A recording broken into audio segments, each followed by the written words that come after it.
আজকে রাত্রে খাওয়া দাওয়া করার পর ফোন ঘাঁটতে বসে পড়েছিলাম, তখনই আমার হঠাৎ করে মনে পড়লো, ওমা, যুদ্ধক্ষেত্রে তো যুদ্ধ হয়ে গেছে, কিন্তু যুদ্ধক্ষেত্রের জিনিসপত্রগুলো এখনো অপরিষ্কার নোংরা হয়ে পড়ে রয়েছে। তাই অ্যাপ্রন পরে প্রথমেই ঢুকে পড়লাম যুদ্ধক্ষেত্রে। যুদ্ধ করার জন্য যে সমস্ত জিনিসপত্র আমি ব্যবহার করছি সেগুলো প্রথমেই জায়গার জিনিস জায়গায় রেখে দেওয়ার পর যুদ্ধ স্থানটা পরিষ্কার করে নিচ্ছি ভালো মতো করে। প্রত্যেকদিন খাওয়া দাওয়া করার পর এই কাজটা হচ্ছে সব থেকে আমার বিরক্তিকর কাজ, তবুও করতেই হয়। এরপর যুদ্ধক্ষেত্রের অগ্নি প্রজ্বলন ক্ষেত্র পরিষ্কার করার পালা। তার উপরে গাভী দুগ্ধ গরম হতে রেখেছিলাম, সেটা প্রথমে নামিয়ে নিয়ে তারপর ভালো করে আবারও পরিষ্কার করে নিলাম। এরপর আমার এই যুদ্ধক্ষেত্রের মেন অস্ত্র শস্ত্র ধোয়ার পালা।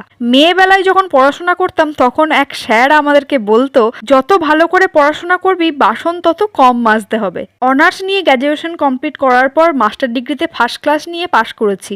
ডিগ্রিটা শুধু খাতায় কলমেই রয়ে গেছে আর পিঠে বয়ে বেড়াচ্ছি, তা আর কোনো কাজেই আসে না। এখন কি